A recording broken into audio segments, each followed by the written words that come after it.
नमस्कार बंधुरा एसएस दास किचेने आमी सुमिता आज निये एसेछि नतून एकटा रेसिपि। आजकेर रेसिपि काँचा आमेर टक झाल मिष्टि आचार। रोदे देওয়ার झमेला छाड़ाई बानिये फेलुन काँचा आमेर आचार। एखाने आमी 1 केजी काँचा आम निये निয়েছি। ओपरेर खोसाटा छाड़िए এইভাবে केटे নিয়েছি।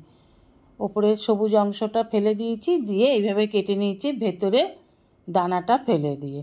एबार একটা বড় কড়াইয়ের মধ্যে জল দিয়ে তার উপরে এই রকম একটা ঝাঁঝরি বসিয়ে দিয়েছি, দিয়ে আমগুলোকে একটা একটা করে সাজিয়ে দিয়ে দেব। একটার উপরে একটা এইভাবে সাজিয়ে দিয়ে দিন।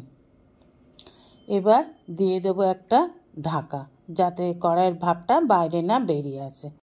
এইভাবে 10 মিনিট ভাপিয়ে নেব। এমনভাবে ভাপাতে হবে যাতে আমগুলো পুরোপুরি সিদ্ধ না হয়ে যায়। এবার 10 মিনিট ভাপিয়ে নামিয়ে রাখলাম। বানিয়ে নেব একটা মশলা। নিয়ে নেব 2 চামচ 5 ফোড়ন, 2 চামচ জিরে, 4-5টা ছোটো এলাচ, তেজপাতা, আর নিয়ে নেব শুকনো লঙ্কা, নিয়ে নেব 2 চামচ মৌরি, 2 চামচ ধনে। এবার মশলাগুলোকে খুব ভালোভাবে নেড়ে চেড়ে হালকা লাল করে ভেজে নেব, যাতে পুড়ে না যায় সেই দিকে খেয়াল রেখে ভেজে নিতে হবে।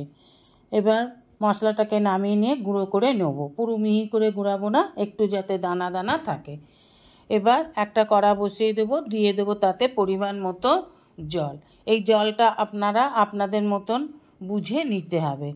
নিয়ে নিচ্ছি 500 আখের গুড়। আখের গুড়টাকে দিয়ে দেব। আখের গুড়টা দিয়ে দেব অল্প পরিমাণে চিনি, 100 গ্রামের মতন চিনি। এবার ভালোভাবে চিনি আর গুড়টা ভালোভাবে নেড়ে নেড়ে মেল্ট করে নিতে হবে।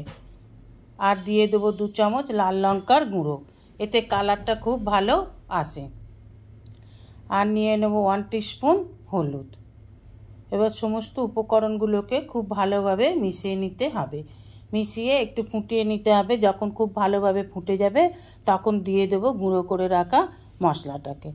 এবার ভালোভাবে নেড়ে চেড়ে আবার যখন ফুটে আসবে তখন দিয়ে দেব ভাপিয়ে রাখা আমগুলোকে।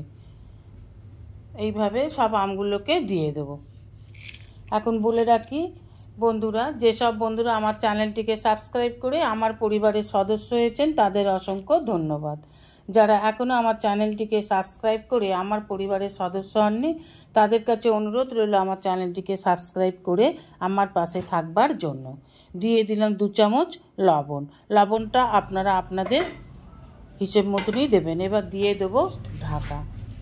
এবার 10 মিনিটের মতন ফুটিয়ে নেব, কিন্তু বারবারই ঢাকা খুলে খুলে মাঝে মধ্যেই নেড়ে নিতে হবে, না হলে কড়ার নিচে বসে যাবে। এইভাবে ফুটে যখন এই রকম ঘন হয়ে আসবে দেখুন, আর ঢিলা ভাবটা নেই, জলটা একেবারেই কমে শুকিয়ে এসেছে, এইভাবে তার মানে হয়ে গেছে। এবার গ্যাস অফ করে দিয়ে দিতে হবে 2 চামচ মতন ভিনিগার। ভিনিগার দিয়ে দিলে আচারটা অনেক দিন পর্যন্ত সংরক্ষণ করতে পারবেন, তাই ভিনিগার দিতে ভুলবেন না, ভিনিগারটা অবশ্যই দিতে হবে। এইবার নামিয়ে নিলেই তৈরি কাঁচা আমের টক ঝাল মিষ্টি আচার। এবার নামিয়ে নিন। ঠান্ডা হয়ে গেলে এয়ারটাইট কাঁচের জারের মধ্যে ভরে রেখে দিন। এটা আপনার 1 বছর পর্যন্ত সংরক্ষণ করে রাখতে পারবেন। রেসিপিটা ভালো লাগলে অবশ্যই একটা লাইক, কমেন্ট, সাবস্ক্রাইব করার অনুরোধ রইল। পাশে থাকা বেল আইকনটিতে ক্লিক করে দেবেন নিউ ভিডিওর আপডেট যাতে সবার আগে আপনার কাছেই পৌঁছে যায়। নমস্কার, আজ এই পর্যন্তই। আবার দেখা হবে নতুন একটা রেসিপির সাথে নতুন একটা দিনে। ভালো থাকবেন, সুস্থ থাকবেন, সঙ্গে থাকবেন। নমস্কার।